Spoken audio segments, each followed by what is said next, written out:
sobre sua vida e Feliz Natal para vocês também, né? Hoje, eu não me lembro de um domingo natalino faz um bom tempo. E é muito bom a gente estar aqui reunido na casa do Senhor para nós o adorarmos.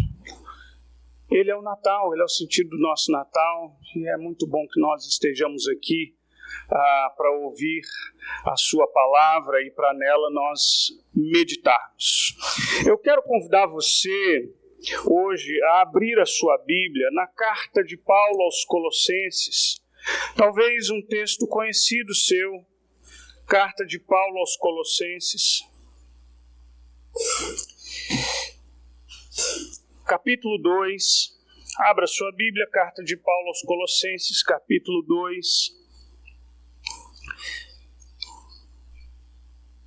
Eu lerei do versículo 6 até o versículo 15. Quero que você acompanhe atentamente aí o que diz a palavra do Senhor a esse respeito. Colossenses capítulo 2, versículos 6 a 15. Diz assim a palavra de Deus: Ora, como recebestes Cristo Jesus, o Senhor, assim andai nele radicados e edificados e confirmados na fé, tal como fostes instruídos, crescendo em ações de graças. Cuidado, que ninguém vos venha enredar com sua filosofia e vãs sutilezas, conforme a tradição dos homens, conforme os rudimentos do mundo, e não segundo Cristo. Porquanto nele habita corporalmente toda a plenitude da divindade.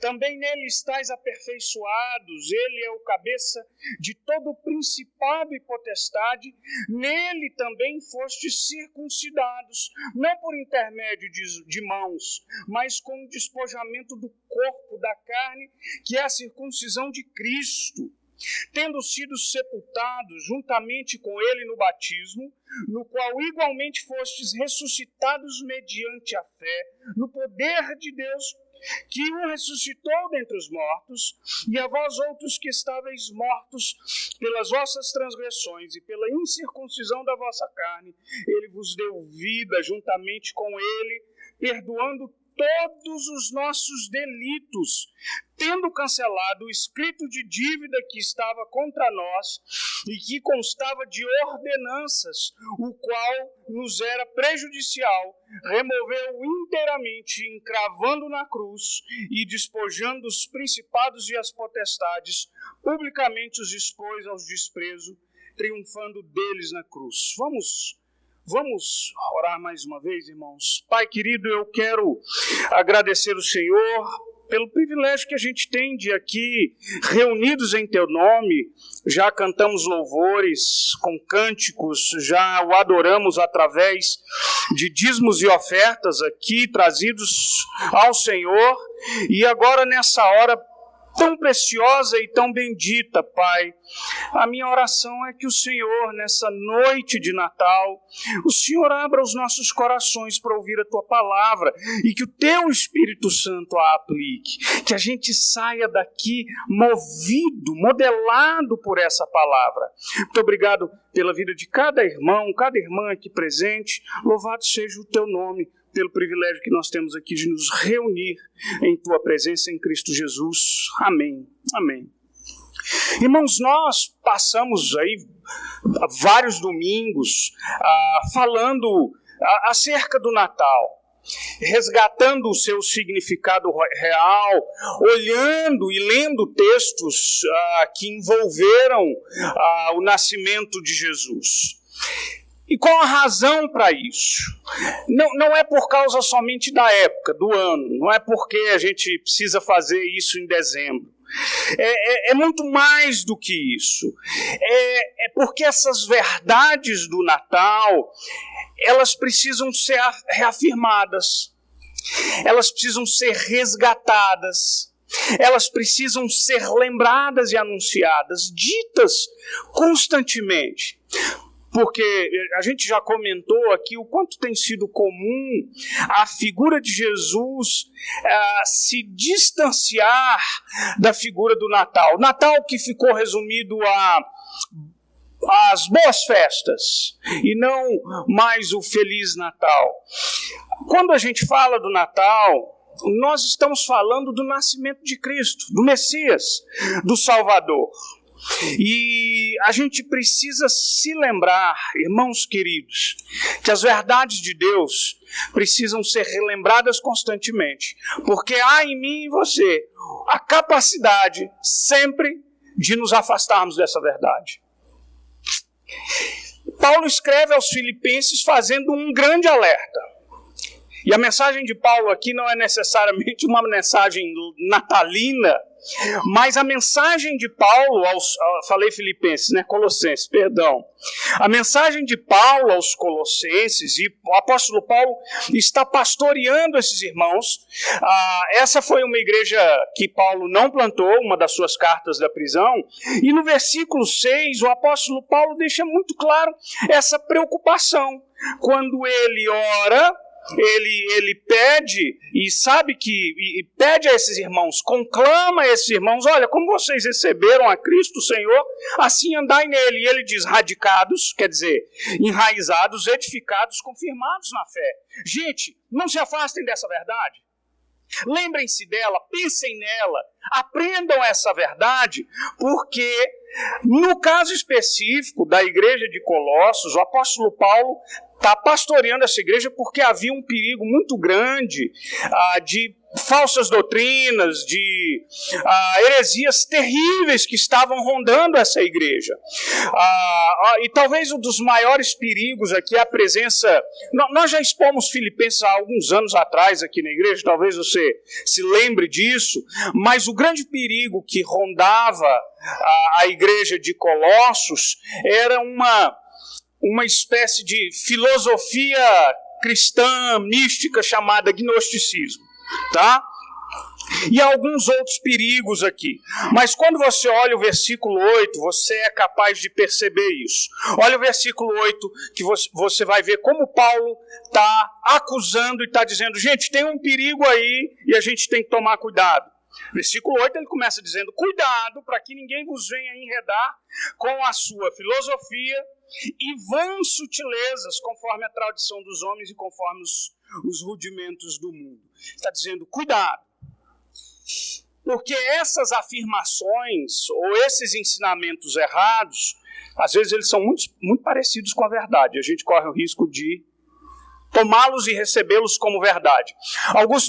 Reverendo Augusto Nicodemos, tem um livrinho acerca do livro dessa carta de Paulo aos Colossenses, e ele diz uma coisa muito interessante. Ele diz que a gente pode identificar pelo menos 4 perigos. Um deles é o misticismo / gnosticismo. Gnose, gente, é a palavra grega para conhecimento. Que seita é essa? Que filosofia é essa?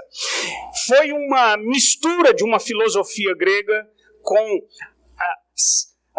salpicadas de cristianismo. O que essa turma acreditava?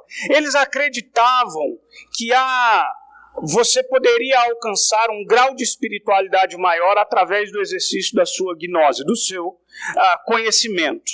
Tinha aspectos ali bem místicos também por trás dessas ideias gnósticas, quando, por exemplo, você vai encontrar isso lá na frente quando Paulo acusa os irmãos de apregoarem o ascetismo. Vocês lembram, sabe o que é isso? O ascetismo é aquela crença de que a nossa espiritualidade será melhor exercida se de alguma forma a gente se abster daquilo que Deus nunca proibiu. Posso dar alguns exemplos para vocês. Por exemplo, o apóstolo Paulo, lá no versículo 20 e 23, no capítulo 2, olha lá o que ele diz.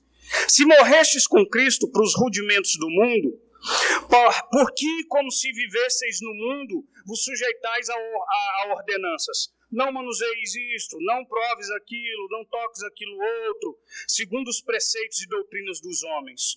Pois todas essas coisas com uso se destroem, tais coisas com efeito têm aparência de sabedoria, como culto de si mesmo, e de falsa humildade e rigor ascético.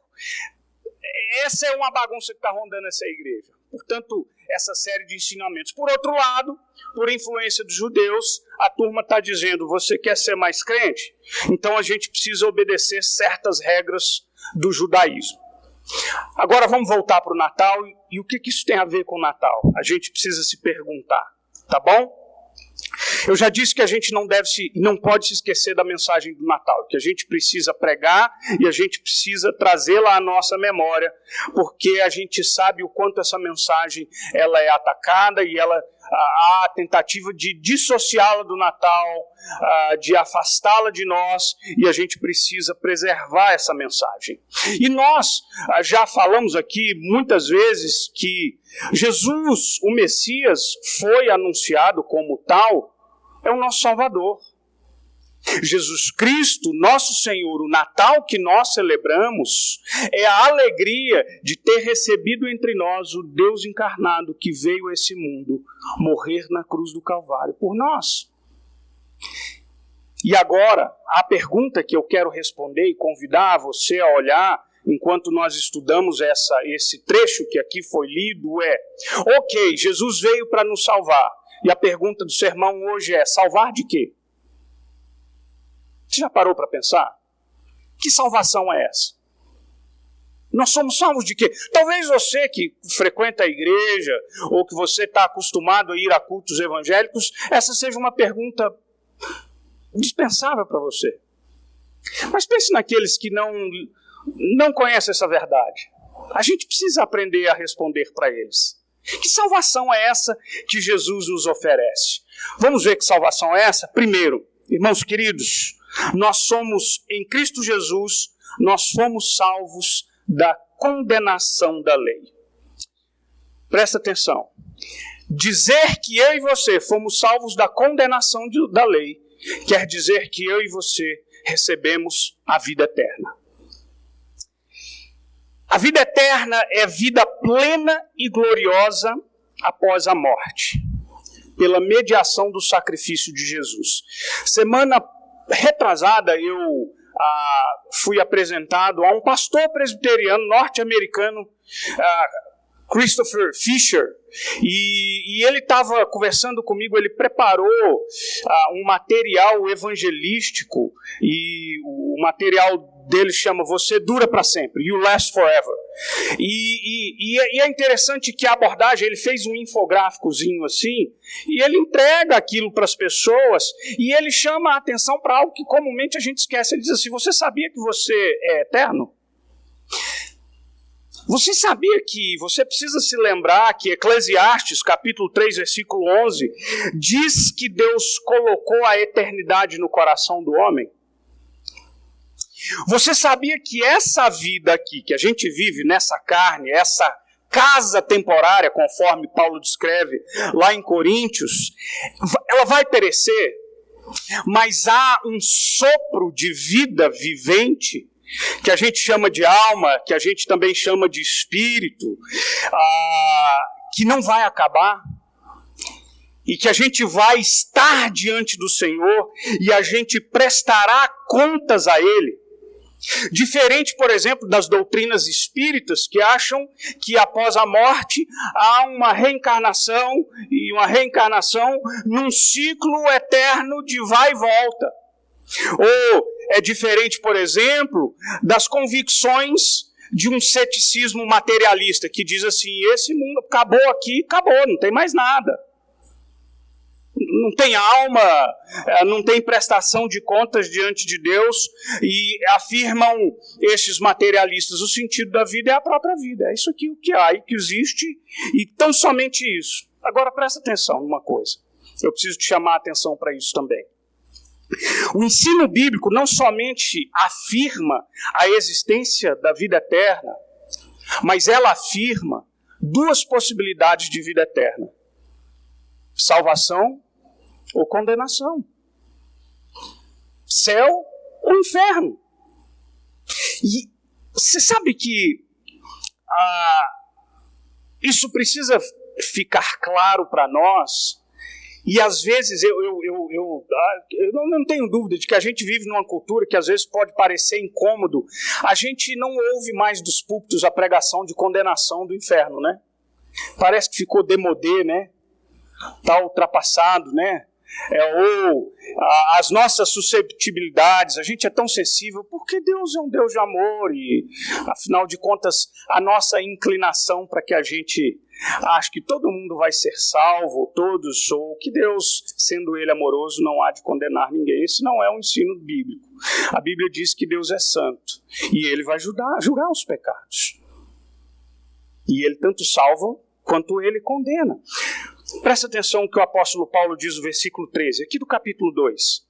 E a vós outros que estavam mortos pelas vossas transgressões e pela incircuncisão da carne.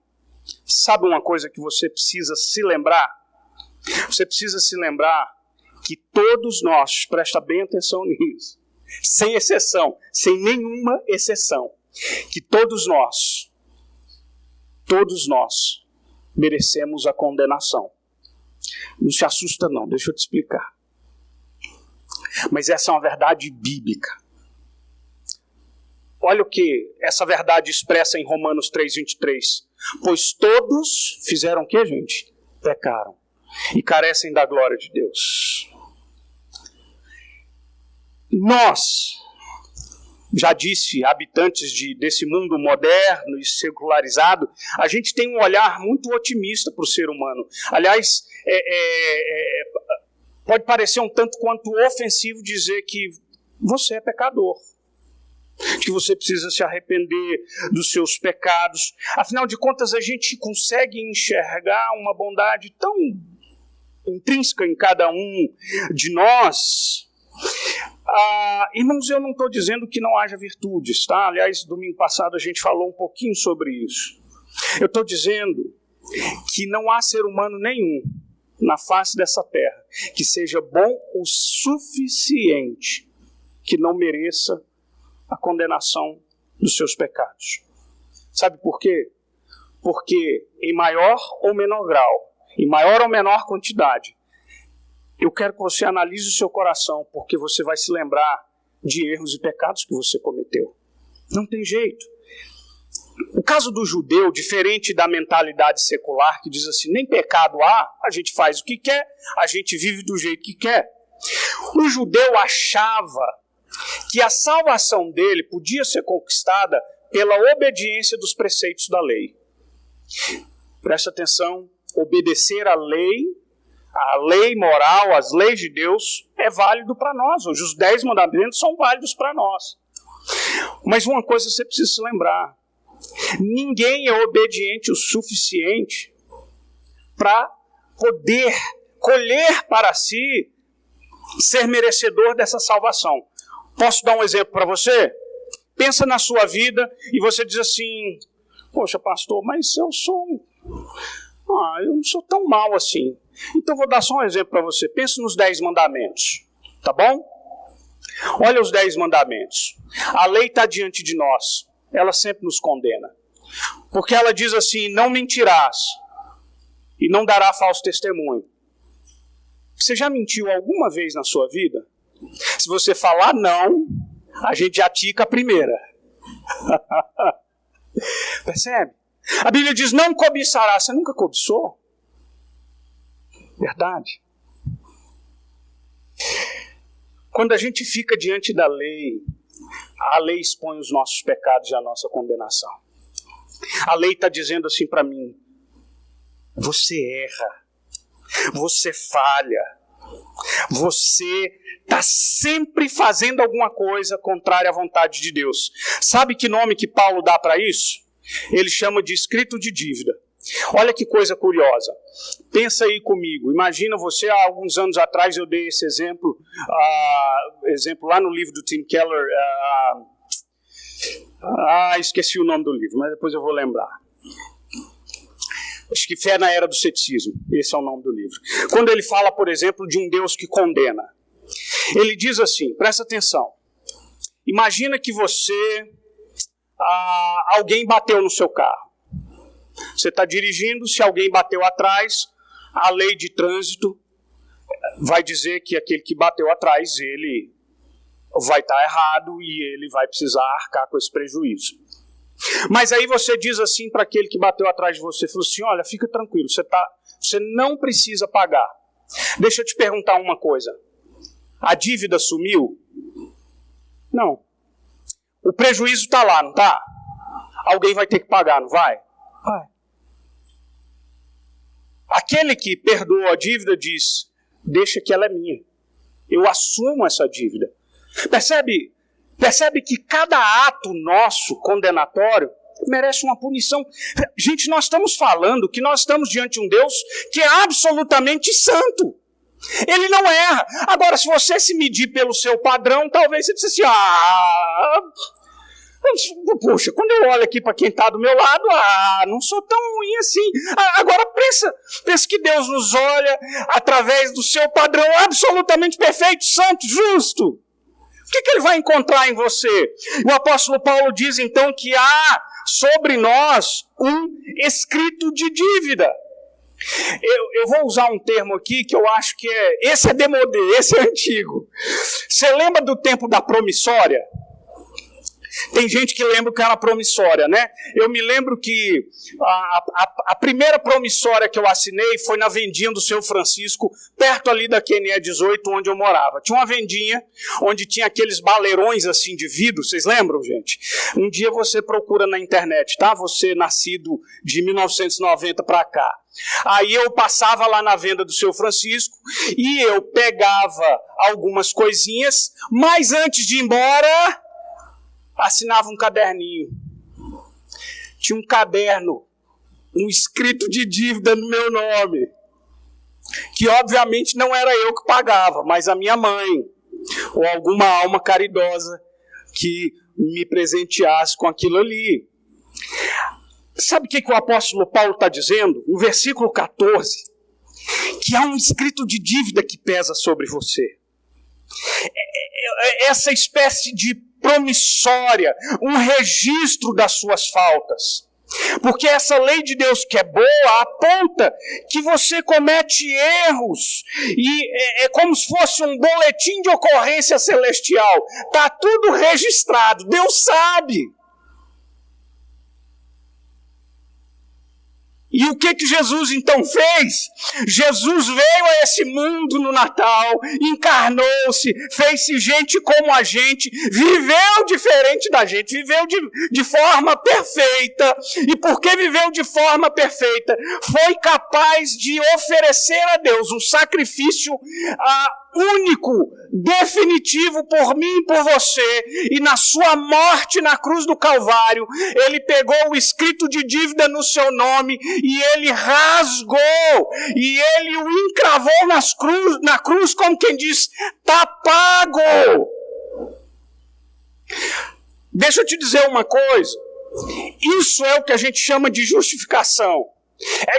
É que diante do tribunal divino, a justiça de Cristo foi imputada em você, e diante do acusador, Satanás, os seus escritos de dívidas estão lá, mas a determinação do juiz será, ele é justo.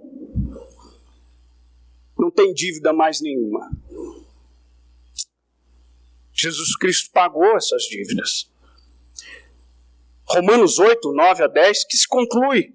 Temos nós qualquer vantagem? Não, de forma nenhuma. Pois nós já temos demonstrado que todos, tanto judeus quanto gregos, estão debaixo do pecado, como está escrito, não há um justo sequer. Isso inclui a mim e a você. Irmãos queridos, nós fomos salvos da condenação da lei. Salvos para uma vida eterna em Cristo Jesus. Porque só Ele pôde fazer isso para nós. Portanto, se essa condenação pesa sobre todos nós, a graça ela arranca esse escrito de dívida que pesa sobre nós. É por isso que o apóstolo Paulo então diz que nós que estávamos mortos vós que estavam mortos pelas vossas transgressões e pela incircuncisão da carne, ele vos deu vida juntamente com ele, perdoando todos os nossos delitos, tendo cancelado o escrito de dívida que era contra nós. Foi isso que Jesus fez por nós. Nas palavras de C.S. Lewis, o próprio Deus se fez homem para salvar o homem da condenação dada por Deus. A dívida é nossa. Ele pagou o preço. Você sabe que eu já mencionei aqui, o Stênio Márcios é um cantor que gosto muito, ele tem uma imaginação maravilhosa, e lendo esse texto me lembrei de uma música dele chamada O Sonho. Ele escreve uma música relatando um sonho, como se ele tivesse de repente acordado lá no céu. E a música dele, ele diz assim: isso é um sonho, tá? Isso não descreve como vai ser a sua entrada na glória não, tá bom? Mas ele descreve assim, olha que coisa legal. E quando fala desse sacrifício de Cristo, o preço pago por ele. Sonhei que eu tinha morrido. Não lembro direito de quê. Me vi frente a um alto e belo portão com a placa escrita céu. Bati com um certo receio, um anjo saiu para atender. Me disse, pois não? Eu falei, quero entrar, pois aí é o meu lugar. O anjo me disse, eu não queria ouvir isso não, tá gente? O anjo me disse, curioso, eu não acho o seu nome em nossos registros. Eu disse, procure num livro antigo, escrito antes que houvesse mundo. Ali achará com a letra do rei meu nome escrito com tinta vermelha. Alguém entregou para o anjo registros que eu reconheci, compêndio de todas as leis que eu quebrei e pecados que cometi. O anjo olhava os registros visivelmente assustado e me perguntou, foi assim que viveu? E eu respondi que sim. Então como é que você tem coragem de vir nessa porta bater? Eu falei que eu não quero ouvir isso do anjo não, gente. Eu disse, olhe bem no final dessa lista. Você reconhece essa letra? E o anjo sorrindo me disse, é verdade, o rei escreveu perdoado. E ao som dessa bela palavra, aquele portão se abriu. E então eu entrava cantando um hino, que pena que o sonho acabou. Ficaram comigo aquelas palavras, primeiro eu quero ver o meu Salvador. O anjo leu que o rei escreveu perdoado. Está pago, meu irmão. Você não deve mais nada ao diabo. Ele quitou todas as suas dívidas, passadas, presentes e futuras. É por isso que eu e você, pela vinda, morte de Jesus Cristo, pela mediação do nosso Senhor, nós somos salvos da condenação da lei e convidados para gozarmos essa vida eterna com nosso Senhor Jesus. Segundo, em Cristo Jesus nós somos salvos do domínio das trevas. Gente, há uma íntima relação entre a nossa salvação e o poder das trevas. Eu acho que o melhor exemplo para a gente entender é que quando a Bíblia fala do reino de Deus, o reino de Deus é aquele lugar onde o rei reina, onde ele governa, onde os seus súditos obedecem às suas diretrizes, às suas normas, às suas direções. O reino significa esse domínio sobre as nossas vidas. O apóstolo Paulo entende que fora de Jesus a gente está debaixo de um outro reino.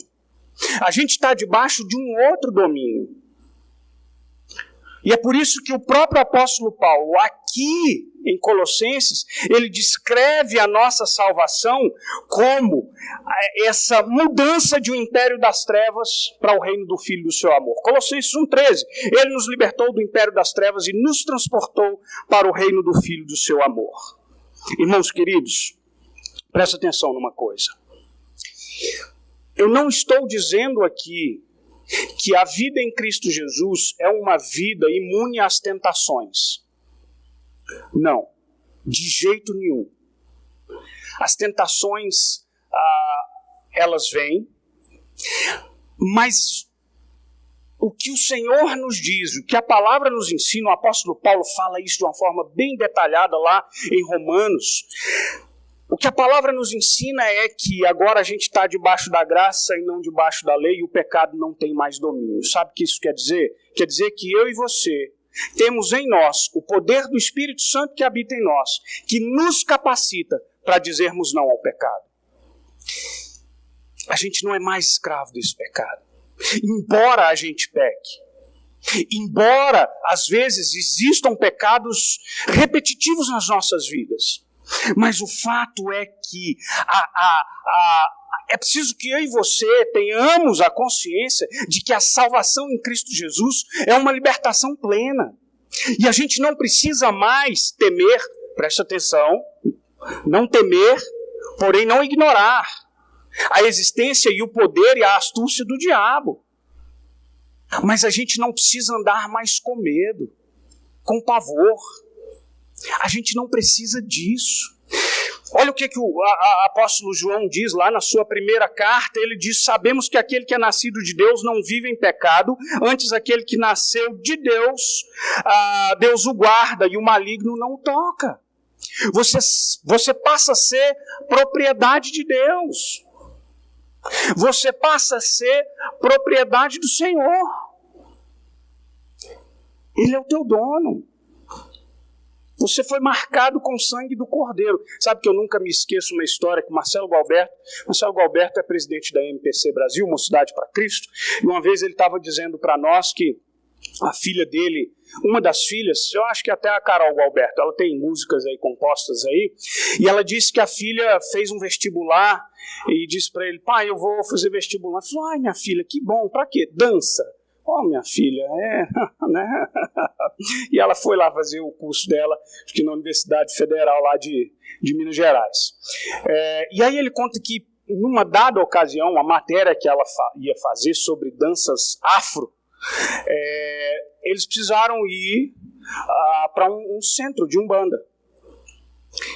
E ela disse: pai, eu vou. Ele falou: vamos orar, e você vai, mas nós vamos orar aqui. Eles oraram, ela foi. E ele disse que, eu não sei como é que chama o pai de santo, o sacerdote lá, não conheço essa nomenclatura, mas essa pessoa foi lá de aluno por aluno, dando um banhozinho de pipoca e proferindo algumas palavras. Chegou em um, chegou no outro, chegou na frente dela, falou: você não. Aí foi pro próximo. Que coisa maravilhosa, não é? Não é uma coisa maravilhosa?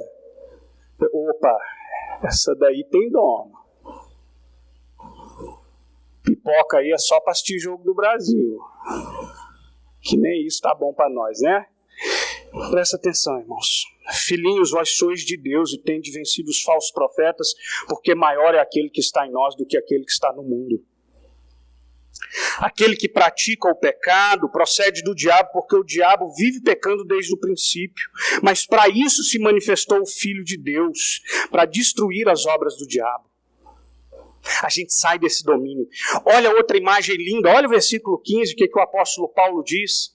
Ele diz que, despojando os principados e potestades, publicamente os expôs ao desprezo, triunfando deles na cruz. Presta bem atenção que esse texto é lindíssimo, porque o apóstolo Paulo, para nos fazer enxergar a vitória de Cristo na cruz do Calvário, sobre todos os principados, potestades, demônios, ele usa uma imagem militar. E qual é essa imagem militar? E obviamente que isso é algo bem diferente para o nosso contexto, mas para aquele cristão de Colossos que vivia no contexto dominado pelo Império Romano, eles sabiam como as coisas aconteciam. Tempo extremamente bélico. Sabe o que acontecia quando um reinado, um império ia guerrear contra outro? Os soldados derrotados, aqueles que eram permitidos viver, a maioria morria, Os soldados derrotados, eles eram despojados das suas armas e das suas vestes, vinham apenas em roupas de baixo, eles eram amarrados aos carros de batalha vitoriosos e eles eram trazidos, amarrados, e enquanto o povo, festejando, ficava jogando neles frutas podres, coisas ruins, e enquanto celebrava a vitória daqueles que prevaleceram na batalha. Você está entendendo que é isso que Paulo está dizendo que Jesus fez com o diabo? Paulo está dizendo que ele despojou, ele saqueou, ele derrotou todos os principados e potestades, nome esse que o apóstolo Paulo usa para falar das hostes demoníacas, e ele publicamente os envergonhou. Perdeu, diabo. Perdeu. Você é fraco, o seu poder é limitado, porque tem um rei que é maior.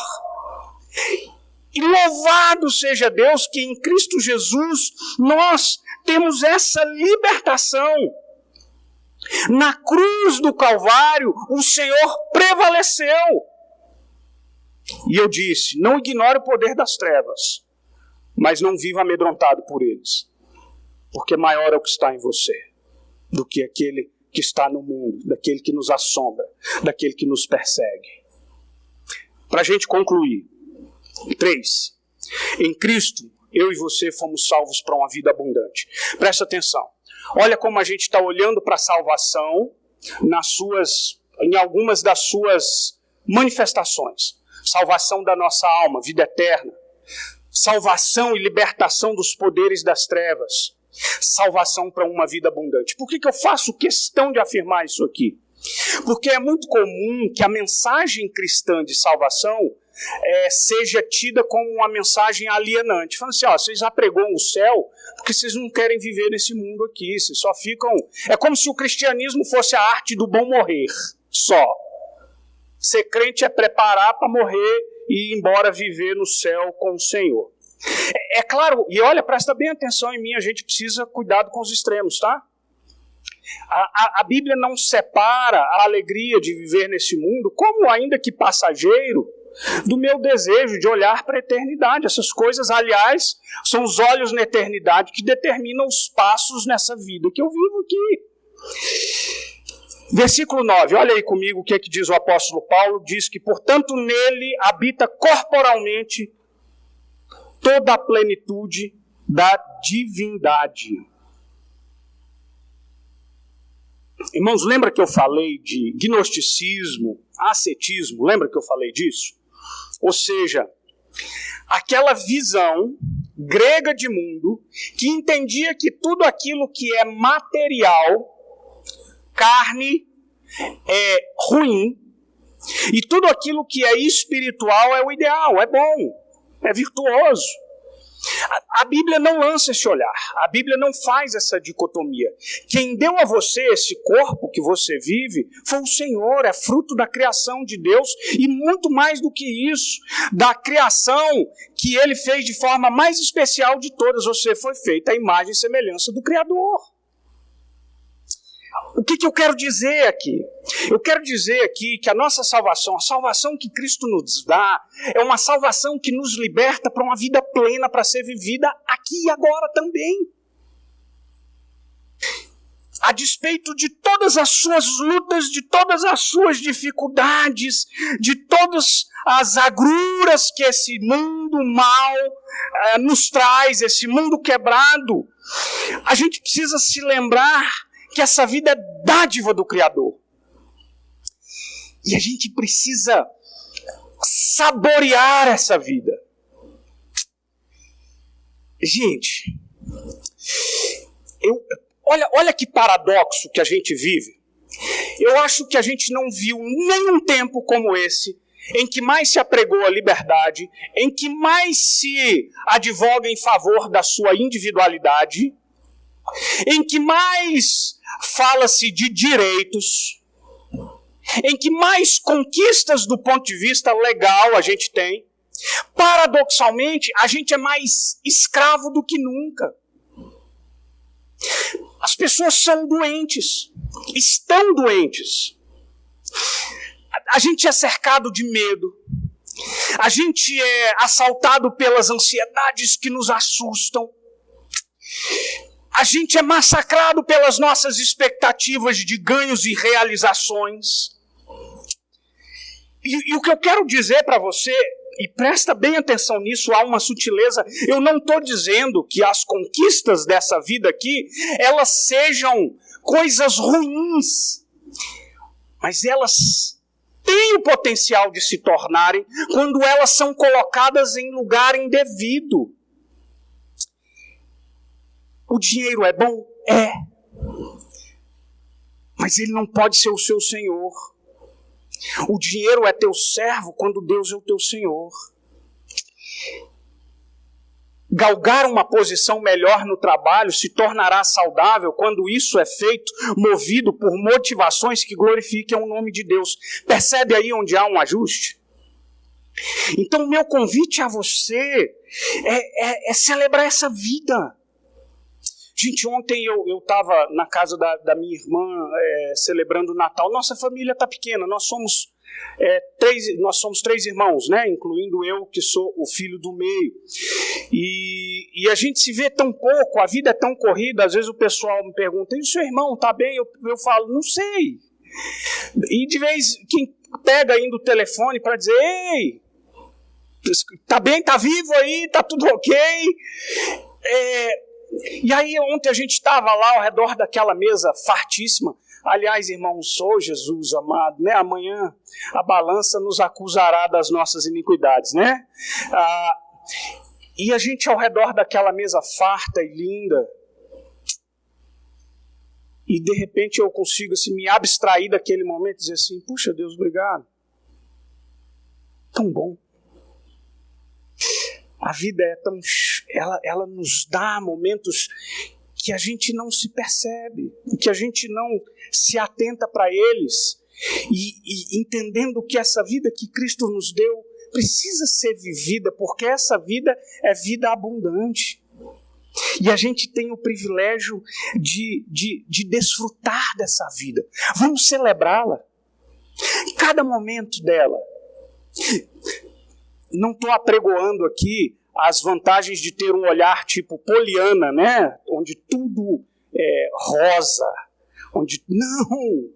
Um olhar centrado, sabe, verdadeiro, corajoso para a vida, sem esquecer que o Senhor nos deu essa vida para ser vivida e ser vivida com intensidade. É isso. Você dá conta? Você consegue compreender isso? Ou a sua vida paira na atmosfera da lamentação, da dor, da sensação de que nada é suficiente para você? Você sabe uma coisa que eu faço para tentar guardar alguns momentos e lembrá-los com alegria? Eu me meto lá de vez em quando, eu escrevo uns poeminhas, né? E aí eu estava lembrando, olhando umas fotos esses dias, de quando uma das nossas meninas perdeu o primeiro dente. Todo mundo tem essa lembrança, né? Como é que arrancaram o seu? Eu lembro que na minha época tinha um método muito legal, que era amarrar uma corda e amarrar a outra ponta na fechadura da porta, e na velocidade daquela porta batida, o seu dentinho, né? E aí eu me lembro que as minhas morriam de medo, e aquele dente molinho, até que o dente saiu na mão. E ela, a princípio, lidou bem com aquele dente na mão. Quando a irmã viu, a irmã panicou, apavorou. Tipo, gente, que coisa é essa? Eu escrevi um poema para guardar esse momento. Olha aqui, chama O Dentinho. Vou ler aqui para você. Parece tolice, coisa de pai babão. Alguns diriam, confesso, com uma certa razão. Mas o que para muitos é o primeiro dente arrancado, para mim é um fato que deve ser lembrado. O dentinho, já molinho, saiu bem devagarinho. Sem trauma nem dor, mamãe ajudou com jeitinho. A irmãzinha panicou, demonstrando compaixão, mas também pudera. O que era para estar na boca, agora está na mão. A mais linda banguelinha de sorriso desfalcado segurava o dentinho com um prêmio conquistado. Todos juntos celebramos a simples perda de um dentinho, coisa simples que colore a vida e um dia lembraremos com carinho. Um dentinho. Não precisa não. Gostou do poema? Gostou? Sabe o que eu quero dizer? Você não precisa escrever um poema, mas você precisa entender que seja um dentinho arrancado, seja os momentos simples da vida, fazem parte dessa vida que tem que ser vivida abundantemente. Sabe que o John Piper chama isso de hedonismo cristão. Hedonismo é aquela filosofia que diz, comamos e bebamos, que amanhã morreremos, vamos aproveitar de tudo. O John Piper fala assim, peraí, pode até ter um jeito cristão da gente ser hedonista. Ele fala que, ao falar de hedonismo cristão, não é a minha intenção afirmar que a minha felicidade é o nosso bem maior, mas declarar que a busca por esse bem maior sempre resultará em felicidade ainda maior no final. Sabe o que é o hedonismo cristão? É ter a maior alegria de servir a Deus e de glorificá-lo, porque quanto mais você o glorifica, mais você se alegra nele. E essas coisas não se dissociam. Quanto mais você o ama, tanto mais você terá a capacidade de celebrar as coisas da vida. Mas agora, se a sua alegria depender daquilo que não é Deus, a sua alegria é muito frágil. A sua alegria são os seus bens. Se você perder, você perderá essa alegria. A sua alegria, a sua saúde, cuidado, a nossa saúde é frágil. O seu bem maior é aquele ente querido, é seu marido, é seu filho.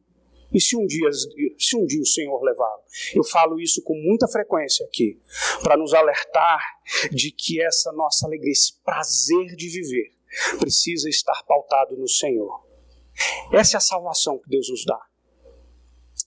Essa é a salvação que o Senhor Jesus nos dá.